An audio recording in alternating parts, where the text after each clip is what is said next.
Hello. Good afternoon. Well, it's actually afternoon while we're filming this. So we thought we'd take the opportunity to fill you in on what's happened since the last time we posted our vlog. And I'm sure you're curious and really wanting an update. So since the last time we posted, we've gone to follow-up visits with the infection specialist. And then Chrissy went to the wound clinic to check on the scar tissue where the Metaport used to be, and that had been cleaned up. The scar tissue and any of the dead tissue was removed, and what we need to do to promote healing. She also had a second round of chemo. That was last Friday. And the chemo was delivered through a PICC line in her arm. And the Metaport was in place until Monday. And then the next day, the PICC line from her right arm was removed. We had a follow-up with the wound care clinic. And again, they cleaned things up. They gave us a different kind of patch that can promote healing. Also, she had a culture that was sent to the lab.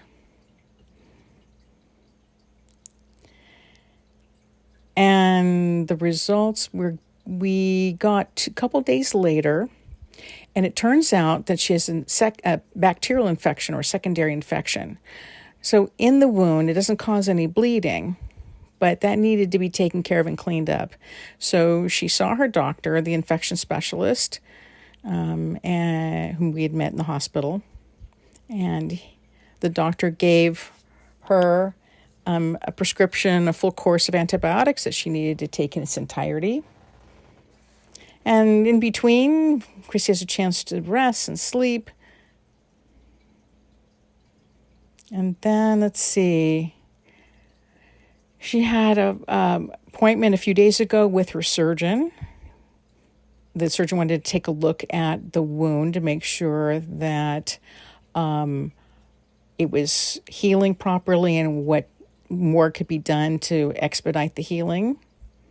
So she went to the wound clinic, and the wound clinic let her know that her protein count is higher and looks good and everything looks terrific. And the wounds themselves are starting to close up. So at this point, she was also then given a different kind of patch. The patches are infused with silver nitrate. Chrissy goes, here they are, right here, these two patches. The silver nitrate actually does promote healing and the closing of the wounds. So her wounds look so much better than they did before.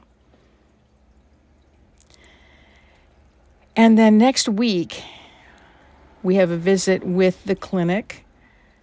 Again, it's to take a look at it's the wound clinic. They're going to take a look at how things are going, and the surgeon will also take a look at how she's progressing to make sure her wounds are closing as they need to.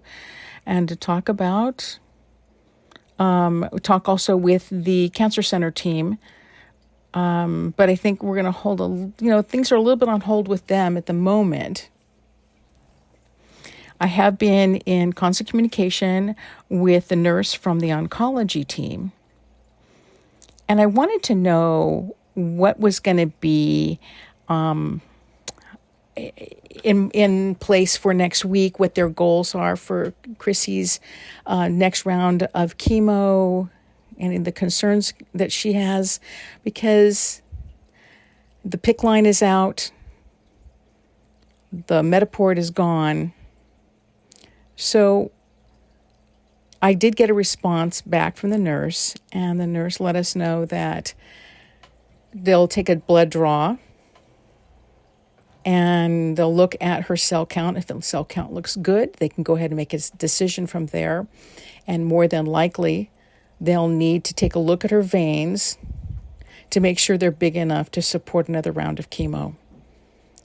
So we're not exactly sure what the doctor's take is on anything, but we'll know more next week.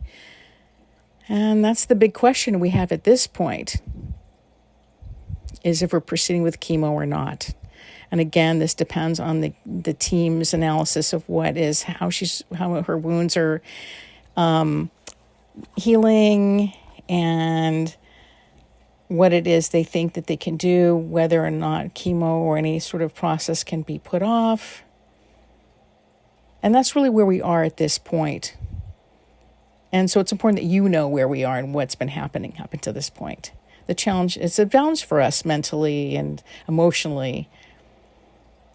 And we just want to make sure she's on the path to healing. Chrissy, is there anything else you want to add? No, babe, I think you actually did a good job. But I really want to thank you so much for keeping us in your prayers and your thoughts. Mason saying, well, thank you again also for your generous donations. I can't express enough the gratitude we feel. Your comments, your words mean so much. But I also want to add to those of you who've gone through chemo or radiation, whatever, if you wouldn't mind putting something in our inbox or comments below about your experiences so that Chrissy feels part of a group or community. You know, as someone who's deaf, it's sometimes hard to be able to communicate with other people who've maybe gone through this. But if those of you feel like, you know, it would be wonderful for her to feel included, to be engaged, and that will help her have more of a positive mindset, to feel that there's a community there that can share. So thank you so much.